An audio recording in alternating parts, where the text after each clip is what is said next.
రాష్ట్రంలో ఎన్నికల ముందు ఏం చెప్పారంటే కవిత గారు అరెస్ట్ కాలేదు కనుక బీజేపీ బీఆర్ఎస్ ఒకటి అనే ఒక దుష్ప్రచారం చేసి అబద్ధాలను గోబల్స్ ప్రచారం చేసి రాజకీయంగా మైనార్టీల ఓట్లు వేయించుకునే ప్రయత్నం చేశారు. ఇవాళ కవిత గారు అరెస్ట్ అయినారు. ఆ విషయం రాష్ట్ర ప్రజలు చూస్తున్నారు. నిజంగా మేము బీజేపీతో కలిస్తే ఇవాళ దేశంలో ఏం జరుగుతుంది? బీజేపీతో కలిస్తే జోడీ లేదంటే ఈడీ. అదే జరుగుతుంది కదా, అక్రమ కేసులే కదా జరుగుతున్నాయి.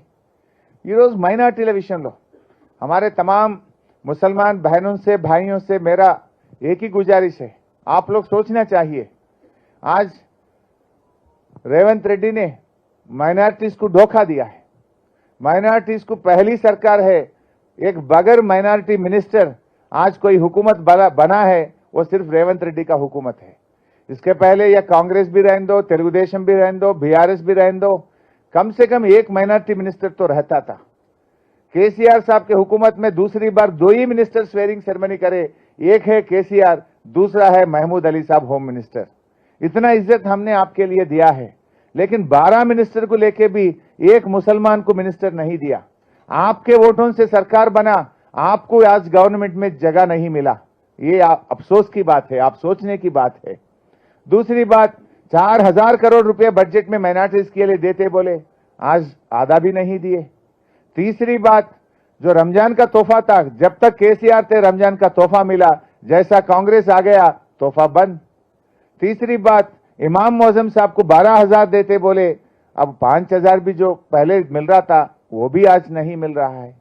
आप लोग सोचिए, ये रेवंत रेड्डी ने मोदी साहब को जाके बड़े भाई बोलता, राहुल गांधी को भाई बोलता.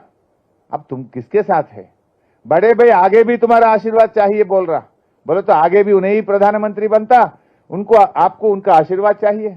आप क्या बोलना, 5 दिन पहले 10 दिन पहले नोटिफिकेशन आने वाला है, आप जाके आगे भी आशीर्वाद चाहिए बोल रहे. बोले तो राहुल गांधी प्रधानमंत्री नहीं बनता क्या? फिर आगे उनका आशीर्वाद आप क्यों पूछ रहे? ये सोचने की बात है, ये अंदर से उन्हें मिला हुआ है. बोलता है कि अदानी साहब अच्छा है, अदानी से गला मिलता है जे, और गुजरात मॉडल बनाओ बोल रहा तेलंगाना को. बोले तो गोधरा जैसा काम तेलंगाना में करना बोल के आप बोलना चाह रहे क्या? गुजरात मॉडल फेल्यूर मॉडल बोल के राहुल गांधी बोलता, आप जाके गुजरात मॉडल बनाओ बोल रहे. बोले तो क्या बोलना चाह रहे आप लोग? ये बात हमारे तमाम मुसलमान बहनों भाइयों आप लोग सोचना. All minority should think, BRS is a secular party. తప్పకుండా బీఆర్ఎస్ పార్టీ అన్ని వర్గాల ప్రయోజనాలు కాపాడడం కోసం పనిచేస్తుంది. రేపు పార్లమెంట్లో కూడా అన్ని వర్గాల ప్రయోజనాల కోసం పనిచేస్తుంది. ఎక్కడైనా మైనారిటీస్కి అన్యాయం జరిగితే గలం విప్పుతుంది, ఆ ప్రభుత్వాల మీద పోరాడుతుంది. అది ఏ ప్రభుత్వం ఢిల్లీలో వచ్చినా తప్పకుండా పోరాడుతుంది. బీఆర్ఎస్ ఎప్పటికీ కూడా మైనారిటీలతో బీఆర్ఎస్ ఎప్పటికీ కూడా మైనారిటీలకు అన్యాయం చేయదు. బీఆర్ఎస్ ఎప్పటికీ కూడా బీజేపీతో కలవదు. మైనార్టీల పక్షపాతిగా హిందూ ముస్లింలను రెండు కళ్ళుగా భావించి ఇద్దరిని సమంగా ముందుకు తీసుకుపోయేటువంటి పార్టీ ఇలా బీఆర్ఎస్ పార్టీ. ఈ విషయాన్ని అందరూ కూడా మైనార్టీ సోదరులు కూడా గమనించాలి. ఇవాళ 8 సీట్లలో బీజేపీ గెలుపుకు పరోక్షంగా రేవంత్ రెడ్డి సహకరిస్తా ఉన్నాడు.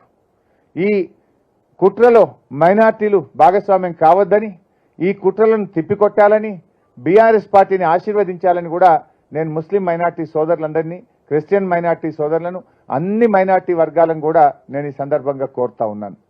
సో మిత్రులారా, ఈ రకంగా డెఫినెట్గా ఈ ఎన్నికల్లో ప్రజలైతే మార్పు కావాలని కోరుకుంటున్నారు. ఈ ప్రభుత్వం 5 నెలల్లోనే అభాస్పాలైపోయింది.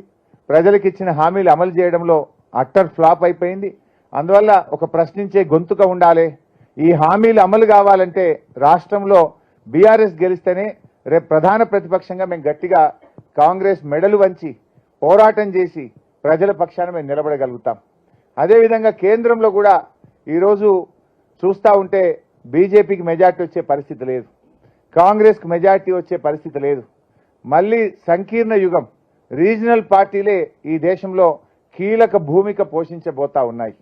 ఈ పరిస్థితుల్లో బీఆర్ఎస్ అత్యధిక సీట్లు గెలవడం ద్వారా తప్పకుండా కేంద్ర రాజకీయాల్లో కూడా ప్రధాన భూమిక పోషించి ఈ రాష్ట్ర హక్కులను కాపాడడంలో, ఈ రాష్ట్ర ప్రయోజనాలు కాపాడడంలో బీఆర్ఎస్ పార్టీ ముందుంటుందని, ఇవాళ బీఆర్ఎస్ పార్టీని ఆశీర్వదించాలని రాష్ట్ర ప్రజలందరికీ నేను అప్పీల్ చేస్తా ఉన్నాను.